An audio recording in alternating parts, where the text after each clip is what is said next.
Hi friends, ಎಲ್ರಿಗೂ ನಮಸ್ಕಾರ. ನಿಮ್ಗೆಲ್ಲ ಗೊತ್ತಿರಂಗೆ ಈ ವೀಕು ನಿಫ್ಟಿ 450ರಿಂದ 500 ಪಾಯಿಂಟ್ ಡೌನ್ ಆಯ್ತು. ಅಂದ್ರೆ ಆಲ್ಮೋಸ್ಟ್ 2% ಡೌನ್ ಆಯ್ತು.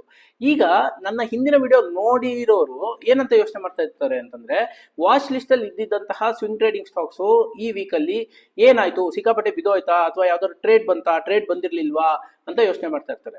ನೋಡಿ, ನೀವೇನಾದ್ರೂ ಫಸ್ಟ್ ಟೈಮ್ ನನ್ನ ಚಾನೆಲ್ ನ ವಿಸಿಟ್ ಮಾಡ್ತಾ ಇದ್ದೀರಾ ಅಂತಂದ್ರೆ ದಯವಿಟ್ಟು ಇದರ ಹಿಂದಿನ 2-3 ವಿಡಿಯೋನ ನೋಡಿ, ಅದಾದ್ಮೇಲೆ ಈ ವಿಡಿಯೋನ ನೋಡಿ. ಅವಾಗ ನಿಮ್ಗೆ ಕ್ಲಿಯರ್ ಆಗಿ ಅರ್ಥ ಆಗುತ್ತೆ. ಯಾಕೆ ಅಂತಂದ್ರೆ ವೀಕ್ ಸ್ಟಾರ್ಟ್ ಆಗಕ್ಕೂ ಮೊದಲೇ ನಾನು ಕೆಲವೊಂದು ಸ್ಟಾಕ್ಸ್ ನ ವಾಚ್ ಲಿಸ್ಟ್ ಅಲ್ಲಿ ಇಟ್ಕೊಂಡಿದೀವಿ ಅಂತ ತೋರಿಸಿದ್ದೆ.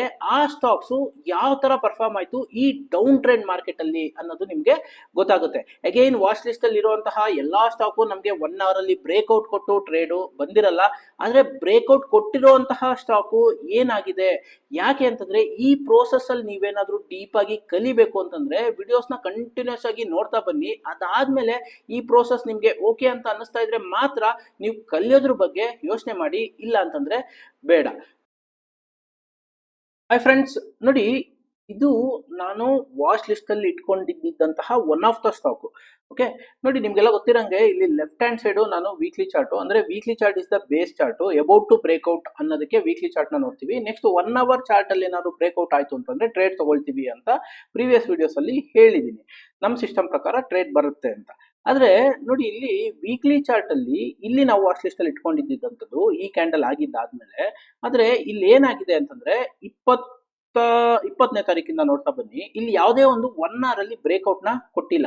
ನೋಡಿ, ಇಲ್ಲಿ 1 ಅವರ್ ಅಲ್ಲಿ ಬ್ರೇಕ್ಔಟ್ ನ ಕೊಟ್ಟಿಲ್ಲ. ಇದು ಕಂಟಿನ್ಯೂಸ್ ಆಗಿ ಫಾಲ್ ಆಗ್ತಾ ಇದೆ. ಸೊ ಹಾಗಾಗಿ ನಾವು ವಾಚ್ ಲಿಸ್ಟ್ ಅಲ್ಲಿ ಇಟ್ಕೊಂಡಿರ್ಬೋದು, ಆದ್ರೆ 1 ಅವರ್ ಅಲ್ಲಿ ಬ್ರೇಕ್ಔಟ್ ಕೊಡ್ಲಿಲ್ಲ ಅಂತಂದ್ರೆ ಆ ಸ್ಟಾಕು ನಾವು ಬೈನ ಮಾಡಕ್ ಹೋಗಲ್ಲ. ಅಂದ್ರೆ ವಾಚ್ ಲಿಸ್ಟ್ ಅಲ್ಲಿ ಇಟ್ಕೊಂಡಿದ ತಕ್ಷಣ ನಾವು ಬೈ ಮಾಡ್ತೀವಾ? ಇಲ್ಲ, ವಾಚ್ ಲಿಸ್ಟ್ ಅಲ್ಲಿ ಇರುವಂತಹ ಸ್ಟಾಕು ಬ್ರೇಕ್ಔಟ್ ಕೊಡಬೇಕು. ಬ್ರೇಕ್ಔಟ್ 1 ಅವರ್ ಅಲ್ಲಿ ಕೊಡಬೇಕು. ನೋಡಿ, ಇಲ್ಲಿ 1H ಅಂತ ಕಾಣಿಸ್ತಾ ಇದೆ, ಇಲ್ಲಿ W ಅಂತ ಕಾಣಿಸ್ತಾ ಇದೆ. ಇದು ವೀಕ್ಲಿ ಚಾರ್ಟ್, ಇದು 1 ಅವರ್ ಚಾರ್ಟ್.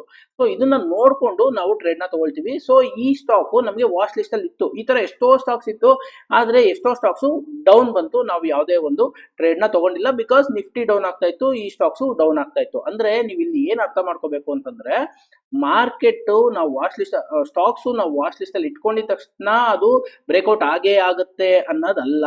ಆ ಸ್ಟಾಕ್ಸ್ ಯಾವುದೋ ಒಂದು ಪೊಸಿಷನ್ ಅಲ್ಲಿ ಇದೆ, ಸೊ ಇದು ಅಬೌಟ್ ಟು ಬ್ರೇಕ್ಔಟ್ ಆಗ್ಬಹುದು ಅನ್ನುವಂತಹ ರೀಸನ್ ಅಲ್ಲಿ ನಾವು ವಾಚ್ ಲಿಸ್ಟ್ ಅಲ್ಲಿ ಇಟ್ಕೊಳ್ತೀವಿ ಅಂತ. ನೆಕ್ಸ್ಟ್ ನೋಡಿ, ಈ ಸ್ಟಾಕ್ ಅಬೌಟ್ ಟು ಬ್ರೇಕ್ಔಟ್ ಅಂತ ಆಲ್ಮೋಸ್ಟ್ ನಾನು 15ನೇ ತಾರೀಕೆ ಒಂದು ವಿಡಿಯೋ ಮಾಡಿ ಪೋಸ್ಟ್ ಮಾಡಿದ್ದೆ. ಅದರಲ್ಲಿ ಈ ಸ್ಟಾಕ್ ನಮ್ಮ ಸಿಸ್ಟಮ್ ಪ್ರಕಾರ ಬೈ ಆಗಿದೆ ಅಂತ ನಾನು ಇಲ್ಲೇ ತೋರಿಸಿದ್ದೆ. ಅಂದ್ರೆ ಇಲ್ಲೆಲ್ಲೋ ಹೋಗಿದ್ದಾದ್ಮೇಲೆ ನಾನು ಇಲ್ಲಿ ಬೈ ಮಾಡಿದ್ದೆ ಅಂತ ಹೇಳಿದ್ದಲ್ಲ. ಇಲ್ಲಿ ರೈಟ್ ಹ್ಯಾಂಡ್ ಸೈಡ್ ಗೊತ್ತಿಲ್ಲದೆ ಇದ್ದಾಗ ಇಲ್ಲಿ ಈ ನಮ್ಮ ಸಿಸ್ಟಮ್ ಪ್ರಕಾರ ಇಲ್ಲಿ ಎಂಟ್ರಿ ಬಂದಿದೆ, ಇದು ಸ್ಟಾಪ್ ಲಾಸ್, ಇದು ವೀಕ್ಲಿ ಚಾರ್ಟ್, ಇದು ಅಬೌಟ್ ಟು ಬ್ರೇಕ್ಔಟ್ ಅಲ್ಲಿ ಇದೆ ಅಂತ ನಾನು ತೋರಿಸಿದ್ದೆ. ಈಗ ಏನಾಯ್ತು ಅಂತಂದ್ರೆ, ಪ್ರೀವಿಯಸ್ ವೀಕ್ ನಿಮ್ಗೆಲ್ಲ ಗೊತ್ತಿರಂಗೆ ಆಲ್ರೆಡಿ ನಿಫ್ಟಿ ಸಿಕ್ಕಾಪಟ್ಟೆ ಡೌನು. ಆದ್ರೆ ಈ ಸ್ಟಾಕ್ ನೋಡಿ, ಸೈಡ್ ವೇಸ್ ಆಯ್ತು, 20ನೇ ತಾರೀಕಿಂದ ಸೈಡ್ ವೇಸ್ ಆಯ್ತು. ಸೊ ನಾವು ಇದನ್ನ ನಮ್ಮ ಸಿಸ್ಟಮ್ ಪ್ರಕಾರ ಎಂಟ್ರಿ ಆಗಿದ್ದಾದ್ಮೇಲೆ ನಮ್ಗೆ ನೆಕ್ಸ್ಟ್ ಒಂದು 10 to 15 ಡೇಸ್ ವರೆಗೂ ಅದು ಟೈಮ್ ಇರುತ್ತೆ ಟಾರ್ಗೆಟ್ ಅಚೀವ್ ಆಗಕ್ಕೆ. ಕೆಲವೊಂದು ಸ್ಟಾಕ್ಸ್ 2 ಡೇಸ್ ಅಲ್ಲಿ ಆಗುತ್ತೆ, ಕೆಲವೊಂದು ಸ್ಟಾಕ್ಸ್ ನೆಕ್ಸ್ಟ್ ಡೇನೆ ಟಾರ್ಗೆಟ್ ಅಚೀವ್ ಆಗುತ್ತೆ. ಬಟ್ ಈ ಸ್ವಿಂಗ್ ಟ್ರೇಡಿಂಗ್ ಮೆಥಡ್ ಅನ್ನೋದೇನಿದೆ, this is for 15 days holding. 15 ಡೇಸ್ಗಿಂತ ಜಾಸ್ತಿ ಹೋಲ್ಡ್ ಮಾಡಲ್ಲ. ಇದು ನಮಗೆ 2 ಡೇಸ್ ಆಗ್ಬೋದು, 5 ಡೇಸ್ ಆಗ್ಬೋದು, 10 ಡೇಸ್ ಆಗ್ಬೋದು, ಗೊತ್ತಿಲ್ಲ. ಸೊ ಇಲ್ಲಿ ಎಂಟ್ರಿ ಆದಾಗ ನಮಗೆ ಸ್ಟಾಪ್ ಲಾಸ್ ಇದು ಅಂತ ಗೊತ್ತಿರುತ್ತೆ, ಟಾರ್ಗೆಟ್ ಇದು ಅಂತ ಗೊತ್ತಿರುತ್ತೆ. ನೋಡಿ, ಇಲ್ಲೆಲ್ಲ ಆಟ ಆಡಿಸಿ ನೆಕ್ಸ್ಟ್ ಏನಾಯ್ತು, ಇಲ್ಲಿ 5 ಡೇ ಒಂದು ಬಿಗ್ ಕ್ಯಾಂಡಲ್ ಆಯ್ತು. ಇದಾದ್ಮೇಲೆ ಟಾರ್ಗೆಟ್ ಅಚೀವ್ ಆಯ್ತು. ಸೊ ನೀವು ಈ ಪ್ರೈಸಸ್ ನ ನೋಡಿ ನೀವು ಮ್ಯಾಚ್ ಮಾಡ್ಕೋಬಹುದು, ಯಾವ ಸ್ಟಾಕ್ ಇರ್ಬೋದು ಇದು ಅಂತ ನೀವು ಹುಡುಕ್ಬೋದು. ನೆಕ್ಸ್ಟ್ ನೋಡಿ, ಇದು ನಾವು ಆಲ್ರೆಡಿ 15th ತಗೊಂಡಿದ್ದಂಥದ್ದು ಪ್ರೀವಿಯಸ್ ವೀಕ್ ಅಲ್ಲಿ ಸೈಡ್ ವೇಸ್ ಆಗಿ, ಅಂದ್ರೆ ಮಾರ್ಕೆಟ್ ಬಿದ್ರು ಸೈಡ್ ವೇಸ್ ಆಗಿ, ಆಮೇಲೆ ಅಷ್ಟೆಲ್ಲ ಮಾರ್ಕೆಟ್ ಬಿದ್ರು ಇದು ಟಾರ್ಗೆಟ್ ಆಗಿದೆ ಅಂತ. ಆದ್ರೆ ಪ್ರೀವಿಯಸ್ ವೀಕ್ ಅಲ್ಲೇ, ಅಂದ್ರೆ 20ನೇ ತಾರೀಕಿಂದ ಏನು ಪ್ರೀವಿಯಸ್ ವೀಕ್ ಸ್ಟಾರ್ಟ್ ಆಯ್ತು, ಅವಾಗ್ಲೇ ಯಾವ್ದಾದ್ರು ಸ್ಟಾಕ್ ಎಂಟ್ರಿ ಬಂದಿತ್ತಾ ನಮ್ಮ ವಾಚ್ ಲಿಸ್ಟ್ ಅಲ್ಲಿ ಇರುವಂತದ್ದು ಅಂತಂದ್ರೆ, ನೋಡಿ, ಇದೊಂದು ಸ್ಟಾಕು, ಇದು ಆಲ್ರೆಡಿ ನಮಗೆ ವಾಚ್ ಲಿಸ್ಟ್ ಅಲ್ಲಿ ಇತ್ತು. ಈ ಪ್ರೈಸಸ್ ನ ನೋಡಿ ನೀವು ಮ್ಯಾಚ್ ಮಾಡ್ಕೊಳ್ಳಿ. ಇಲ್ಲಿ ಬ್ರೇಕ್ಔಟ್ ಕೊಡ್ತು, 1 hour candle breakout almost 992 rupees ಅಲ್ಲಿ. ಇಲ್ಲಿಂದ ನಮಗೆ ಸ್ಟಾಪ್ ಲಾಸ್ ಬಂದು ಇದಿರುತ್ತೆ. ಈ ಟೈಮಲ್ಲಿ ಅಗೈನ್ ಇದು ಬಲ್ಗಡೆ ಏನಾಗುತ್ತೆ, ರೈಟ್ ಸೈಡ್ ಏನಾಗುತ್ತೆ ಅನ್ನೋದು ನಮಗೆ ಗೊತ್ತಿರಲ್ಲ. ಇದಕ್ಕೆ ನಾವು ಏನ್ ಮಾಡ್ತೀವಿ ಅಂತಂದ್ರೆ, ಈ ತರ ವಾಟ್ ಈಸ್ ಮೈ ರಿಸ್ಕ್ ಅನ್ನೋದಕ್ಕೆ. ಅಂದ್ರೆ ಎವ್ರಿ ಟ್ರೇಡ್ಗೆ ಏನ್ ರಿಸ್ಕ್ ನಾನು ತಗೊಳ್ಳೋದಕ್ಕೆ ರೆಡಿ ಇದ್ದೀನಿ. ನೋಡಿ, ರಿಸ್ಕ್ ಇಲ್ದರ ರಿಟರ್ನ್ಸ್ ಬರಕ್ ಚಾನ್ಸೇ ಇಲ್ಲ.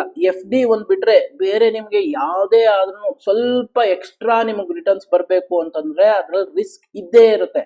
ಅಂದ್ರೆ ನಾವಿಲ್ಲಿ ರಿಸ್ಕ್ ನ ಕ್ಯಾಲ್ಕುಲೇಟ್ ಮಾಡಿನೇ ತಗೊಳ್ತಾ ಇದೀವಿ. ಸಿ ಫಾರ್ ಎಕ್ಸಾಂಪಲ್ ಇಲ್ಲಿ 10,000 ರೂಪಾಯಿ ರಿಸ್ಕ್ ತಗೊಳ್ತೀನಿ, ನಮ್ಮ ಎಂಟ್ರಿ ಪ್ರೈಸ್ ಇಲ್ಲಿ ಎಂಟ್ರಿ ಮಾಡಬೇಕು, ಸ್ಟಾಪ್ ಲಾಸ್ ಪ್ರೈಸ್ ಇಲ್ಲಿ ನಾವು ಎಂಟ್ರಿ ಮಾಡಬೇಕು, ಎಷ್ಟು ಕ್ವಾಂಟಿಟಿ ಶೇರ್ಸ್ ಬರುತ್ತೆ ಅಂತ ಎಂಟ್ರಿ ಮಾಡಿದ್ರೆ ನಮ್ಗೆ ಎಷ್ಟು ಕ್ವಾಂಟಿಟಿ ಬರುತ್ತೋ ಅಷ್ಟೇ ಶೇರ್ಸ್ ನ ತಗೋಬೇಕು. ಇದರ ಮೀನಿಂಗ್ ಏನು ಅಂತಂದ್ರೆ, ನಾವಿಲ್ಲಿ ಎಂಟ್ರಿ ಆಗಿದ್ದಾದ್ಮೇಲೆ ಅಕಸ್ಮಾತ್ ಇದು ಬಂದು ಸ್ಟಾಪ್ ಲಾಸ್ ಇಟ್ಟಾಗ್ಬಿಟ್ರೆ ನಮ್ಗೆ 10,000 ರೂಪಾಯಿ ಮಾತ್ರ ಲಾಸ್ ಆಗುತ್ತೆ ಅನ್ನೋದು ಫಸ್ಟೇ ಗೊತ್ತಿರುತ್ತೆ. ಇದನ್ನ ನಾವು 1,000 ರೂಪಾಯಿ, 2,000 ರೂಪಾಯಿ, ಇಲ್ಲ 25,000, ಇಲ್ಲ 50,000, 1,00,000 ಆದ್ರೆ ಪ್ರೋಸೆಸ್ ಗೊತ್ತಿಲ್ಲ ಅಂತಂದ್ರೆ ನಮ್ಮ ಹತ್ರ ಎಷ್ಟು ಕೋಟಿ ಇದ್ರೂ ಮಾರ್ಕೆಟ್ ಅಲ್ಲಿ ಪ್ರಾಫಿಟ್ ಮಾಡಕ್ ಆಗಲ್ಲ. ಆದ್ರೆ ಪ್ರೋಸೆಸ್ ಗೊತ್ತಿತ್ತು ಅಂತಂದ್ರೆ ನಾವು ಏನ್ ಬೇಕಾದ್ರೂ ಮಾರ್ಕೆಟ್ ಅಲ್ಲಿ ಅಚೀವ್ ನ ಮಾಡ್ಬೋದು. ನೋಡಿ, ಇಲ್ಲಿ ಎಂಟ್ರಿ ತಗೊಂಡಾಗ ನಮ್ಗೆ ರೈಟ್ ಹ್ಯಾಂಡ್ ಸೈಡ್ ಗೊತ್ತಿರಲ್ಲ, ಆದ್ರೆ ಬೈ ಪ್ರೋಸೆಸ್ ಪ್ರಕಾರ ಇದು ನೆಕ್ಸ್ಟ್ ಡೇನೆ ಟಾರ್ಗೆಟ್ ಅಚೀವ್ ಆಗಿದೆ. ನೆಕ್ಸ್ಟ್ 2 days ಅಲ್ಲಿ ಇಲ್ಲಿ ನೋಡಿ, ಇಲ್ಲಿ ಅಚೀವ್ ಆಗಿದೆ. ಇದೇ ತರ ನಿನ್ನೆ ಅಂದ್ರೆ ಲಾಸ್ಟ್ ಫ್ರೈಡೆ ಇದೂನು ಅಬೌಟ್ ಟು ಬ್ರೇಕ್ಔಟ್ ಅಂತ ವಾಚ್ ಲಿಸ್ಟ್ ಅಲ್ಲಿ ಇಟ್ಟಿದ್ದೆ. ಬೇಕಾದ್ರೆ ನೀವು ವಾಚ್ ಲಿಸ್ಟ್ ನ ತೆಗೆದು ನೋಡಿ, ಅಂದ್ರೆ ಹಿಂದಿನ ವಿಡಿಯೋದಲ್ಲಿ ಗೊತ್ತಾಗುತ್ತೆ. ಈ ಪ್ರೈಸಸ್ ನ ನೀವು ಮ್ಯಾಚ್ ಮಾಡ್ಕೋಬಹುದು. ನೋಡಿ, ಇಲ್ಲಿ ಬ್ರೇಕ್ಔಟ್ ಆಗಿದೆ.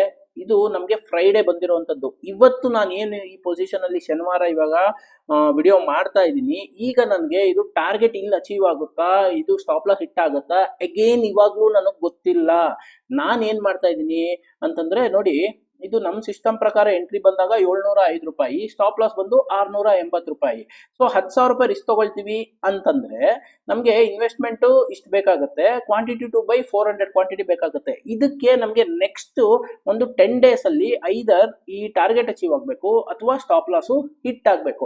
ಅಗೇನ್ ಇಲ್ಲಿ ಏನು ಅಂತಂದ್ರೆ, ನಾವು MTF ಇತ್ತು ಅಂತಂದ್ರೆ ಇಷ್ಟು ಅಮೌಂಟ್ ಬೇಕಾಗಲ್ಲ, ಇನ್ನ ಕಡಿಮೆ ಅಮೌಂಟ್ ಬೇಕಾಗುತ್ತೆ. ಇಲ್ಲಿ ನಾನು 10,000 ರೂಪಾಯಿ ರಿಸ್ಕ್ ತಗೊಳ್ಳಲ್ಲ, 1,000 ರೂಪಾಯಿ ರಿಸ್ಕ್ ತಗೊಂಡು ಟ್ರೇಡ್ ತಗೊಳ್ತೀನಿ, ನಾನು ಟ್ರಯಲ್ ಮಾಡ್ತೀನಿ, ನಾನು ನೋಡ್ತೀನಿ ಇದು ವರ್ಕೌಟ್ ಆಗ್ತಾ ಇದೆಯಾ ಇಲ್ವಾ ಅಂತ ನೋಡ್ತೀನಿ ಅಂತಂದ್ರೆ again process will be same. Process ಎಲ್ಲ ಒಂದೇ, entry process, stop loss process, target ಎಲ್ಲ ಒಂದೇ ಇರುತ್ತೆ. ಆದ್ರೆ ರಿಟರ್ನ್ಸ್ ಮತ್ತೆ ಏನು ರಿಸ್ಕ್ ಮಾತ್ರ ಚೇಂಜ್ ಆಗ್ತಾ ಹೋಗುತ್ತೆ. ನೋಡಿ, ಈಗಲೂ ನಮ್ಗೆ ಇಲ್ಲೇನು ಇದಿದೆ, ಇದು ಟಾರ್ಗೆಟ್ ಆಗುತ್ತಾ ಅಥವಾ ಸ್ಟಾಪ್ ಲಾಸ್ ಆಗುತ್ತಾ ಗೊತ್ತಿಲ್ಲ. ನಾಳೆ ಏನಾಗುತ್ತೆ ಅದ್ರ ಮೇಲೆ ನಾವು ಡಿಸೈಡ್ ನ ಮಾಡ್ಬೇಕಾಗುತ್ತೆ. ಸ್ಟಾಪ್ ಲಾಸ್ ಹಿಟ್ ಆಯ್ತು ಅಂತಂದ್ರೆ ಈ ಟ್ರೇಡ್ ಇಂದ ಹೊರಗಡೆ ಬರಬೇಕು, ಟಾರ್ಗೆಟ್ ಅಚೀವ್ ಆಯ್ತು ಅಂತಂದ್ರೆ ಪ್ರಾಫಿಟ್ ನ ಬುಕ್ ಮಾಡಬೇಕು. ಇನ್ನೊಂದು ಟ್ರೇಡ್ ಯಾವ್ದು ಬರುತ್ತೆ ಅಂತ ನಾವು ಸ್ವಿಂಗ್ ಟ್ರೇಡಿಂಗ್ ಮೆಥಡ್ ಅಲ್ಲಿ ನೋಡ್ತಾ ಹೋಗ್ಬೇಕು. ಸೊ ನಾವು ನಮ್ಮ ಸಿಸ್ಟಮ್ ಪ್ರಕಾರ 2 ಬೇಸಿಸ್ ಅಲ್ಲಿ ಟ್ರೇಡ್ಸ್ ನ ತೊಗೊಳ್ತೀವಿ. ಇವಾಗ ಏನ್ ಕಂಪ್ಲೀಟ್ ಆಗಿ ನಾನು ನಿಮ್ಗೆ ತೋರಿಸ್ತಾ ಇದ್ದೀನಿ ಇದು swing trading method. Next short term trading method ಅಂತ ಬರುತ್ತೆ. ಅದು ನಾವು weekly chart plus day chart ನ ಬೇಸ್ ಮಾಡಿ ಟ್ರೇಡ್ ನ ತಗೊಳ್ತೀವಿ. ಅದು ನೆಕ್ಸ್ಟ್ 10 days ಅಲ್ಲೋ 15 days ಅಲ್ಲೋ ಅಚೀವ್ ಆಗುವಂತದ್ದಲ್ಲ. ಅದು ನೆಕ್ಸ್ಟ್ 3 months ಅಥವಾ 2 months, 3 months, 4 months ಬೇಕಾದ್ರೂ ಆಗ್ಬೋದು. ಅದ್ರ ಬೇಸಿಸ್ ಅಲ್ಲೂ ನಾನು ನೆಕ್ಸ್ಟ್ ವಿಡಿಯೋಸ್ ನ ಮಾಡ್ತೀನಿ. ನೆಕ್ಸ್ಟ್ ನಮ್ಗೆ ನೆಕ್ಸ್ಟ್ ವೀಕ್ ಅಲ್ಲಿ ಯಾವ ಸ್ಟಾಕ್ ವಾಚ್ ಲಿಸ್ಟ್ ಅಲ್ಲಿ ಇದೆ, ಇದ್ರ ಬಗ್ಗೆ ನಿಮ್ಗೆ ಏನಾದ್ರೂ ಕುತೂಹಲ ಇತ್ತು ಅಂತಂದ್ರೆ, ನೆಕ್ಸ್ಟ್ ವೀಕ್ ಅಲ್ಲಿ ಇರುವಂತಹ ಸ್ಟಾಕ್ಸ್ ಯಾವುದು ಇದ್ರ ಬಗ್ಗೆ ನಾನು ತಿಳ್ಕೊಬೇಕು ಅಂತಂದ್ರೆ ನನ್ನ ನೆಕ್ಸ್ಟ್ ವಿಡಿಯೋ ಅಂದ್ರೆ ನಾಳೆ ಒಂದು ವಾಚ್ ಲಿಸ್ಟ್ ನ ಪ್ರಿಪೇರ್ ಮಾಡಿ. ಯಾಕೆಂತಂದ್ರೆ ಇನ್ನು ನಾನು ವಾಚ್ ಲಿಸ್ಟ್ ನ ಪ್ರಿಪೇರ್ ಮಾಡಿಲ್ಲ, ಆ ವಾಚ್ ಲಿಸ್ಟ್ ನ ಪ್ರಿಪೇರ್ ಮಾಡಿ ಅಪ್ಲೋಡ್ ಮಾಡ್ತೀನಿ. ಸೊ ಆ ವಿಡಿಯೋನ ನೋಡಿ, ನಿಮ್ಗೆ ಈ ತರ ಕಂಟಿನ್ಯೂಟಿ ಇರುತ್ತೆ. ಸೊ ನೀವು ನೋಡಿದಾಗ ನಿಮ್ಗೊಂದು ಅರ್ಥ ಆಗತ್ತೆ, ಏನು ನಾನು ಇದನ್ನ ಕಲಿಬಹುದಾ ಕಲಿಬಾರ್ದಾ, ಅಥವಾ ಸ್ವಿಂಗ್ ಟ್ರೇಡಿಂಗ್ ಅಂತಂದ್ರೆ ಏನು, ಅಂದ್ರೆ ಇದ್ರಲ್ಲಿ ಏನು ಆಪ್ಷನ್ಸ್ ಇದೆಯಾ, ಗ್ರೀಕ್ಸ್ ಇದೆಯಾ, ತೀಟಾ ಇದೆಯಾ, ಗ್ಯಾಮಾ ಇದೆಯಾ, ಅದೆಲ್ಲ ಯಾವುದು ಇಲ್ಲ. ಸಿಂಪಲ್ ನಾವು ಟ್ರೆಂಡ್ ನ ಕ್ಯಾಚ್ ಮಾಡ್ತಾ ಇದೀವಿ. ನೀವು ಫಸ್ಟ್ ಟ್ರೆಂಡ್ ಕ್ಯಾಚ್ ಮಾಡೋದು ಗೊತ್ತಾಯ್ತು ಅಂತಂದ್ರೆ ನೀವು ಆಮೇಲೆ ಅದನ್ನ ಈಕ್ವಿಟಿನಲ್ಲಿ ಮಾಡ್ಬೋದು, MTF ಅಲ್ಲಿ ಮಾಡ್ಬೋದು, ಫ್ಯೂಚರ್ಸ್ ಅಲ್ಲಿ ಮಾಡ್ಬೋದು. ಆದ್ರೆ ಫಸ್ಟ್ ನಂಗೆ ಟ್ರೆಂಡೇ ಕ್ಯಾಚ್ ಮಾಡೋಕೆ ಗೊತ್ತಾಗ್ತಾ ಇಲ್ಲ ಅಂತಂದಾಗ ಮಾರ್ಕೆಟ್ ಅಲ್ಲಿ ಏನೂ ಮಾಡಕ್ಕೆ ಸಾಧ್ಯ ಇಲ್ಲ. ಸೊ ಹಾಗಾಗಿ ಈ ವಿಡಿಯೋ ನಿಮ್ಗೆ ಏನಾದ್ರು ಇಷ್ಟ ಆಗಿತ್ತು ಅಂತಂದ್ರೆ ದಯವಿಟ್ಟು ಫಾಲೋ ಮಾಡಿ, ನನ್ನ ಚಾನಲ್ನ ಸಬ್ಸ್ಕ್ರೈಬ್ ಆಗಿ, ಪ್ಲಸ್ ಈ ವಿಡಿಯೋನ ಆದಷ್ಟು ಶೇರ್ ಮಾಡಿ. Thank you.